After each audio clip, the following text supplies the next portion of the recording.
Hello दोस्तों, आप सभी का स्वागत है सबके पॉडकास्ट में। ये हमारा पहला पॉडकास्ट का पहला एपिसोड है विथ रोशनी सोनी, जो एक प्रोफेशनल सीए हैं और एमएनसी कंपनी में ये as a senior manager working है। तो आइए इनसे कुछ पूछते हैं क्वेश्चंस। हेलो रोशनी, Yeah, आपका hi. स्वागत है सबके पॉडकास्ट चैनल में। Thank you so much for inviting me.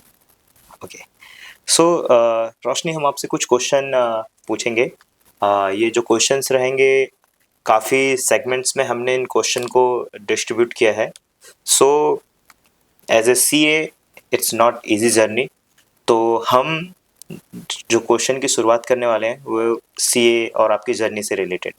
Okay. तो रोशनी, सीए बनने का फैसला आपने कैसे लिया और क्यों ही सीए बनना चाहा आपने, या फिर आपका फाइनेंस में पहले से इंटरेस्ट था या क्या, थोड़ा बताइए।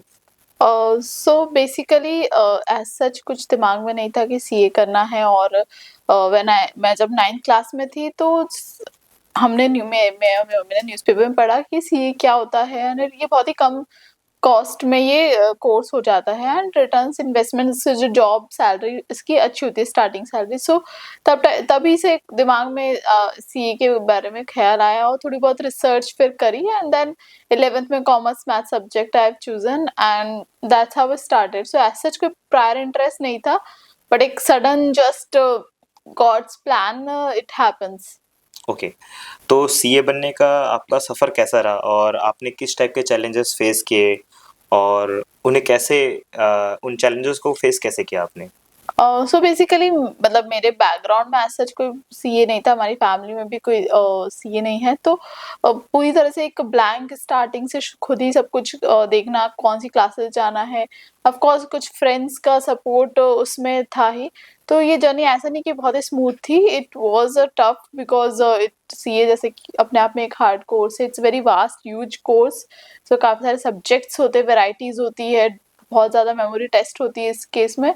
तो वही सब चैलेंजेस था, कितने बड़े कोर्स को किस तरीके से टाइमली किया जाए, प्रॉपर रिवीजन, कंसेप्चुअल अंडरस्टैंडिंग के साथ-साथ classes and all that. So it's been a very different and new experience that time. Okay, okay. आपको क्या लगता है कि आज के ज़माने में CA as a CA profession के लिए सबसे ज़्यादा ज़रूरी स्किल क्या है? सो ऑफ कोर्स एक तो इंटरेस्ट तो होना ही चाहिए, आपके टैक्स, फाइनेंस और इन सब्जेक्ट में क्यूरियोसिटी होनी चाहिए, कंसेप्चुअल अंडरस्टैंडिंग अगर आप करते हैं चीज़ों को, मतलब ये ऐसा नहीं है कि आप कुछ पहले से आप में कोई टैलेंट होना चाहिए। सीए एक सिंपल कोर्स है, जस्ट कि आपको बहुत ज़्यादा मतलब आपको मल्टीटास्किंग होना पड़ता है, इसमें आपकी आर्टिकलशिप होती है, आपकी पढ़ाई, सब कुछ एक साथ चलता है। तो वो चीज़ें करना, अपने एक टू डू लिस्ट मेंटेन रखना, अपने टास्क कि कब किस सब्जेक्ट को प्रायोरिटी देना है, वो चीज़ों को समझना। ओके, तो ये सारी बेसिक्स ही चीज़ें हैं जो अगर आप में हैं तो you can do the CA. Okay. And आपके करियर में सबसे रिवार्डिंग मोमेंट क्या रहा, या आप अपने क्लाइंट या अपनी टीम के साथ कोई ऐसा स्पेशल मोमेंट जो आप याद करते हैं आज भी? सो बेसिकली आर्टिकलशिप जो एक ऑफ कोर्स एक मेमोरेबल इवेंट होता है, आई थिंक हर एक सी की जर्नी में, क्योंकि वहाँ पे आपके सेम पीयर्स होते हैं, फन एलिमेंट होता है। मतलब वहाँ पे एक बच्चे की तरह ट्रीट किए जाते हैं इनिशियल स्टार्टिंग में, तो एक ओपन अपॉर्चुनिटी होती है सीखने की भी, मजे करने की दोस्तों के साथ, ओके, ऑडिट्स पे जाना, क्लाइंट्स नए लोगों से मिलना। So that was a cherishing moment, like I have done the audit of listed companies, तो वहाँ पे कई नए लोगों से इंटरेक्शन किया, एक कॉन्फिडेंस बूस्ट होता है, कम्युनिकेशन स्किल्स डेवलप होती हैं। So that was I think a rewarding time at the of the CA. Okay. क्या आपने अपने कभी करियर के दौरान कभी अपने आप को डिमोटिवेट फ़ील किया है? और अगर किया है, तो उससे बाहर कैसे आए? प्लीज़ बताइए। या डिमोटिवेशन तो ऑफ कोर्स होता है, क्योंकि हम को पढ़ रहे हैं, बट एक कभी-कभी एग्जाम्स के पहले आपको लगता है कि आपको कुछ याद ही नहीं है। So that time it was a very sadding event, but नहीं, अपने आप पे थोड़ा कॉन्फिडेंस उस वक़्त फिर से लाना, अगर कोई फिर भी प्रॉब्लम है तो अपने पेरेंट्स को शेयर करना, फ्रेंड को शेयर करना, ताकि एक एक्सटर्नल बूस्ट सपोर्ट मिले, वो बहुत ज़रूरी है। सो ये मोमेंट्स तो रहते ही है बिफोर द एग्जाम्स, वही आपको एक फ़ियर कहीं न कहीं जनरेट हो जाता है, इतना बड़ा कोर्स है, लगता है कि क्या क्वेश्चन आ जाएगा, क्या सो एक अननोन जो फ़ियर है वही आपको परेशान करता है बट ऐसा नहीं है अपने आप पे कॉन्फिडेंस रखना उस सिचुएशन में कि हाँ, आपने जो पढ़ाई करी है, आपने जो सब कुछ किया है, वो आपको उस वक़्त याद आएगा। तो वो चीज़ हेल्प करती है फिर। ओके। आपके जैसे काफ़ी लोग होंगे जो अभी सीए करना चाह रहे हैं या उस जर्नी में हैं, तो क्या आप उन लोगों को कुछ टिप देना चाहेंगी? मेन ये है कि थोड़ा स्ट्रेस फ्री रहा जाए और जितना जिससे ज़्यादा रिविज़न हो वो बेटर रहेगा। प्रोएक्टिव अप्रोच हमेशा होना चाहिए। इट्स नॉट कॉलेज एग्ज़ाम्स कि 1 दिन पहले पढ़ा तो क्लियर हो जाएगा। आपको प्रायर तरीके से अपने कांसेप्ट्स पे काम करना होता है, रिविज़न करना होता है। सो वो सारी चीज़ें अगर आप करेंगे, एक बेसिक प्लान्ड अप्रोच यूज़ करेंगे तो it's very it it the CA will be cleared easily और ऑफ कोर्स भगवान पे भरोसा रखना भी बहुत ज़रूरी है, एक अच्छी एक स्पिरिचुअली भी आपको सोचना चाहिए। प्रैक्टिकली आपने अपनी मेहनत करी बट फिर ऑफ कोर्स आपको you have to pray to the God कि वो आपको उस हिसाब से रिवॉर्ड करे, लाइक ओके। दैट। आपका जो नेक्स्ट क्वेश्चन है, तो हम आपसे आपकी पर्सनल ग्रोथ एंड डेवलपमेंट के बारे में कुछ क्वेश्चंस पूछना चाहते हैं। तो जैसा कि पहला क्वेश्चन ये है कि आप अपनी डेली रूटीन में किस हैबिट को सबसे ज़्यादा वैल्यू देते हैं और आपको लगता है कि इसे इससे आपको फ़ायदा होगा? सो बेसिकली मेरी रूटीनली हैबिट ये होती है कि मैं टाइम से सोऊं और टाइम से उठूं। हुँ, हुँ। लाइक ट्राई कि 10 से 11 के बीच सो जाऊं तो around 4 to 5, latest by 6 I wake up. क्योंकि मॉर्निंग और अगर आप ये रूटीन फॉलो करते टाइम से उठना सोना, तो मॉर्निंग में आपका सफिशिएंट टाइम होता है अपनी आप book reading, exercise and other activities आप इजीली कर सकते हैं और फिर throughout the day you will feel more energetic. So I feel कि morning is a rewarding time और इस हिसाब से अगर उस हिसाब से अपनी क्लॉक को मेंटेन करते हैं सो वो बहुत यूजफुल होता है। ओके। अगर आपको अपने पास्ट में कोई एक ऐसी चीज़ बदलनी हो, तो आप क्या बदलना चाहेंगे? ओके। सो अगर मुझे कोई एक चीज़ बदलनी है तो मैं अपनी आदतों में ही थोड़ा और बदलाव करना चाहूँगी, क्योंकि मैंने ये अर्ली मॉर्निंग हैबिट काफ़ी लेट शुरू करी है अभी कुछ महीनों से ही and it is very rewarding I feel. और शायद मैं वो चीज़ और पहले से कर रही होती तो उसके जो रिजल्ट्स है वो और बेटर जल्दी मिलते, तो okay. That thing I will change. Okay. आप कैसे अपनी मोटिवेशन बनाए रखते हैं, जब आपको लगता है कि आपकी लाइफ़ में सब कुछ ठीक नहीं हो रहा है? सो बेसिकली मुझे लगता है जो स्पिरिचुअल प्रैक्टिस है, भगवान पे भरोसा है, वही सबसे ज़्यादा काम आता है। ये नॉलेज होना कि जो भी आपके साथ हो रहा है वो आपके कार्मिक रिएक्शंस है और आगे भी जो होगा आपके कर्मों पे के हिसाब से ही होगा। और जो भगवान जो करता है वो उस हिसाब से अच्छा ही करता है, जो आपको मिल रहा है वो बहुत ही बेहतर मिल रहा है जो आपने किया है। सो ये जो मन में थॉट रखना आई थिंक बहुत इम्पोर्टेंट है और ये अंडरस्टैंडिंग रखना कि we are not this body, we are the soul. So ये चीज़ बहुत हेल्प करती है और कहीं न कहीं कि ये क्लाइंट जो है ये समय भी गुज़र जाएगा। अगर दुःख है, सुख है, सब आना-जाना है, तो ये थोड़ी-सी बहुत अंडरस्टैंडिंग एक कॉन्शियस माइंड में अगर है, तो ये हमें मदद करती है प्रॉब्लम से, दुःख से निकलने में। ओके। रोशनी, आपके हिसाब से आज के टाइम में सोशल मीडिया का क्या रोल होना चाहिए? ओके। सो बेसिकली मुझे लगता है हर एक कैटेगरी के ऊपर ही डिपेंड करता है। लाइक अगर मैं बात करूँ बच्चों के लिए तो टिल द एज ऑफ 15 और 16 इयर्स ऑफ एज तो बच्चों को पहली बात तो उनके लिए तो कोई रोल होना ही नहीं चाहिए सोशल मीडिया का पे, और वो उस एज के लिए नहीं है। And when it comes to over 16 plus तो वहाँ पे वो उनके लिए प्लेटफॉर्म होना चाहिए जहाँ वो नॉलेज गेन कर सके, लाइक 16 टू 18 और सब 20 23 24 तक। ओके। और साथ ही साथ अगर टैलेंट है तो ऑफ कोर्स उस टैलेंट को शोकेस कर सके और अपना उससे कुछ, अगर if they are able to grow financially तो वो हो सके। सो इस तरीके से ये कैटेगरी पे के वाइज डिपेंड करता है सोशल मीडिया का रोल। ओके। आपको क्या लगता है, एआई की टेक्नोलॉजी हमारी ज़िंदगी को आसान बना रही है या और कॉम्प्लेक्स? अब वैसे तो पर्पस जो है एआई का वो उसे ईज़ करना है, स्मार्ट वर्क की तरफ ले जाना है। अगर मैं अपने पर्सनल लेवल पे बात करूँ तो मुझे अभी तक एज़ सच कोई कॉम्प्लेक्सिटी फ़ील नहीं हुई है। ओके। मुझे ये हमेशा ऐसे हेल्पफुल रहा है जैसे कि जो चैट जीपीटी और अदर एआईज़ है। ये हमें और एडवांस लेवल ऑफ थिंकिंग में भी सपोर्ट करते हैं। So it all depends how you are using it, और कितना आप अपने मतलब कॉम्प्लेक्सिटी जब आती है, जब पूरी तरह से उसमें एंगेज, आप अपने आप को एक पर्सनल स्पेस नहीं दे पाते, देन इट बिकम कॉम्प्लेक्स। तो अगर आप अपना पर्सनल स्पेस की तरफ भी कुछ टाइम डिवोट करेंगे तो वो कॉम्प्लेक्सिटी नहीं रहेगी। ओके। क्या लगता है रोशनी, आजकल के यूथ को सबसे ज़्यादा किस चीज़ की ज़रूरत है? सो आई फील सबसे ज़्यादा ज़रूरत है स्पिरिचुअल नॉलेज की है। जितने जो क्राइम बढ़ रहे हैं, डिप्रेशन, सुसाइड केसेस बढ़ रहे हैं, ये धीरे-धीरे कहीं न कहीं हम बहुत ज़्यादा मनी माइंडेड तो हो गए हैं, but we forget our roots, जो हमारी है स्पिरिचुअल, जो हमारा सोल की जो रिक्वायरमेंट है वो फुलफिल नहीं हो रही है। हम अपने फिजिकल लेवल पे हम शौक, आराम, ये सब चीज़ें तो देख रहे हैं, बट जो सोल की नीड है, ओके। स्पिरिचुअल नीड है, एनलाइटमेंट है, वो पूरी नहीं हो रही। तो वो that is spiritual knowledge is what today's youth required.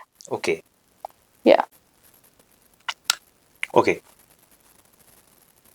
अगर आपको एक दिन के लिए सुपर हीरो बनने का मौका मिले, तो आप कौन सी सुपर पावर लेना चाहेंगे और क्यों? सो बेसिकली तो मैं बॉलीवुड हॉलीवुड मैं इतना, मुझे बहुत आइडिया नहीं कि who is the super hero, what power they possess, but super heroes मेरे हिसाब से वो होते हैं जो कहीं ना कहीं एज अ सोसाइटी लोगों की रक्षा करे और उन्हें आगे बढ़ाने में हेल्प करे। तो अगर हम देखें तो हमारे लिए तो Hanuman ji I think is a super hero for us. और जो उन्होंने की जो पावर्स अगर मैं देखा जाए तो एक तो जो स्ट्रेंथ है, द मस्कुलर पावर, जो उड़ने की, ये सब जो पावर है वो मैं लेना चाहूंगी। क्यों? सो द रीजन बीइंग, उससे मैं समाज में जो वुमेन है उनके अगेंस्ट जो अत्याचार हो रहा है उसमें मैं जहाँ और ज्यादा बेहतर तरीके से कंट्रीब्यूट कर पाऊंगी, अगर मेरे पास वो मस्कुलर पावर्स होगी तो उनकी जैसी। ओके।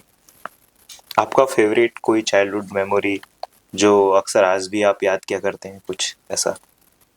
सो एज सच तो बहुत ज्यादा मेमोरी नहीं है, बिकॉज इतना याद मतलब मेरी है कि मैं बहुत ज्यादा पीछे मुड़ के नहीं देखती हूँ चीजों को। ओके। बट वैसे देखा जाए तो जो वो फ्रेंड्स है, मतलब हम जब जो एज सिबलिंग्स जो हम खेलते कूदते थे, जो मस्ती करते थे साथ में, साइकिल चलाना और भी बहुत सारे हाइड एंड सीक गेम्स, वो जब लाइट चली जाती थी उसके बाद जो फन एलिमेंट आता था, I think that is the more special memory in my mind. अगर आपको अपनी लाइफ का एक सॉन्ग डेडिकेट करना हो अपने लिए, तो कौन सा सॉन्ग आप चूज करेंगे? सो मैं चूज करूंगी थिंक रंग दे बसंती मूवी का सॉन्ग रूबारू रोशनी। ओके। अगर आपको अपने फ्यूचर सेल्फ से एक मैसेज मिलता, तो क्या मैसेज मिलता? कि और स्ट्रेस फ्री रहा जा सकता है, फ्यूचर का ना सोचे बल्कि just focus on the present and lead more happy life. Okay. अगला क्वेश्चन जो है वो थोड़ा सा फन के लिए हम इस क्वेश्चन को ऐड किए हैं। तो अगर आपको एक दिन के लिए किसी इंसान की बॉडी में जाने का मौका मिले, तो आप किसकी बॉडी में जाना चाहेंगे? Okay, so I think prime minister Narendra Modi ji की बॉडी में मैं जाना चाहूंगी। ऐसा क्यों? सो एज एन इंडियन और इवन वर्ल्ड लेवल पे इज मोर पावरफुल पर्सन, तो उस बॉडी में जाके वो पावर को फील करना और वो अपने आप को एक और एम्पावर्ड फील करने का मौका वहां मिलेगा। ओके। ओके। अगर आपको एक मैसेज दुनिया भर के लोगों तक पहुंचाना हो, तो वो क्या होता message? Message, I think message of peace, कि और message to leave a happy life. बहुत बार हम मतलब अल्टीमेटली एक दूसरे से हम जितना कनेक्ट होके रहे, जितना स्पिरिचुअली इंगेज्ड रहे, वही मैसेज मतलब देना चाहेगा कि इतना मतलब don't complicate things much. Okay. एक बहुत सिंपल पीसफुल लाइफ भी जिया जा सकता है with the resources we have. We have to think more of a sustainable use of resources. जिस तरीके से ओके। आज रिसोर्स को एक्सप्लॉइट कर रहे हैं वो आगे वाली जनरेशन के लिए it is very harmful. So knowledge, the message is to lead a more simple, peaceful and spiritual life. Okay. क्या लगता है आपको, ह्यूमैनिटी लेवल पे हमको जहाँ तक सीखना चाहिए था, तो वो हमने सीख लिया है? I think straight if I give a straight answer so it's not we have learned जो हमें अगर सीख लिया होता तो जो इतने वॉर है क्राइम्स है वो नहीं हो रहे होते, बल्कि आई थिंक जो सीखा जो हमने हमारे ट्रेडिशनल रूट्स थे हम उसे और भुलाते जा रहे हैं, जो ट्रेडिशनल लर्निंग्स है, जो रिस्पेक्ट होती है एज अ वुमेन जो होती है एक दूसरे के प्रति, लोगों के प्रति जो आदर भाव है वो हम धीरे धीरे कहीं ना कहीं भी फॉरगेटिंग, और that's how the things are going on. तो ऑफ कोर्स हमने वो नहीं सीखा है जो हमें सीखना चाहिए। ओके, आपकी लाइफ का सबसे बड़ा पर्पस क्या है? सो एज सच पहले तो कोई, अगर मैं पहले की बात करूँ तो पहले तो मुझे कोई बहुत क्लैरिटी नहीं थी, बट जब से मैंने भगवत गीता पढ़ी है सो जो मैंने पढ़ा है मनुष्य के जीवन में पर्पस जो होता है वो होता है अपनी आत्मा को पहचानना and ultimately to serve the higher purpose which is the Krishna. Okay, और कृष्ण सेवा जितने आसपास लोग हैं आपके उन लोगों की सेवा में जितना आप इंगेज हो सके, अपने आप को जितना स्पिरिचुअली अपने सोल को समझ सके, that is the only purpose. हम जैसे जो एज अ ह्यूमन है आपका, क्योंकि हमें जो ब्रेन दिमाग दिया गया सोचने के लिए दिया गया है, तो हम उससे जितना इस लाइफ को लेकर हम और समझ सके कि जन्म क्यों है, वाई दिस दुख क्यों है संसार में, why this all happenings happen, तो जितना हम उस चीजों को समझ सके वही हमारा एक तरीके से पर्पस है। ओके। आपको क्या लगता है हर इंसान की अपनी एक टर्निंग पॉइंट होती है, तो आपका वो मोमेंट क्या था? आपका कोई टर्निंग पॉइंट? मतलब मैं पॉइंट नहीं बोलूंगी उसे, मुझे बोलूंगी एक रास्ता टर्निंग, मतलब it's a way. So like there are lots of thing happen, ups and downs happens. So बहुत बार जो डाउन्स होते हैं वो इट ब्रेक्स यू, बट जब when a downfall came into my life तो मैंने it it give me a sparkling thought कि why is this happening, and जब वो क्वेश्चन आया कि ऐसा क्यों हो रहा है, तो जब उस आंसर की जो खोज में जब निकले, जहाँ मैं कई और लोगों से कनेक्ट हुई, अपने आप को और स्पिरिचुअली जाना, I think that is a turning moment. और आई थिंक वो चल ही रही है वो प्रोग्रेस और उस चीज़ों को जानने की। तो जब उन डाउनफॉल से जो मैंने अपने आप से क्वेश्चंस किए और उनके सवाल के जवाब ढूंढने चाहे, तो वो मेरे टर्निंग मोमेंट्स रहे जो मुझे और आज हेल्प कर रहे हैं in getting a better clarity और to become a better person in the life. Okay, तो रोशनी अगर हमारे सब्सक्राइबर्स जो हैं उनको आपको एक बुक सजेस्ट करना हो तो कौन सी बुक सजेस्ट करेंगे आप? प्लीज़ बताइए।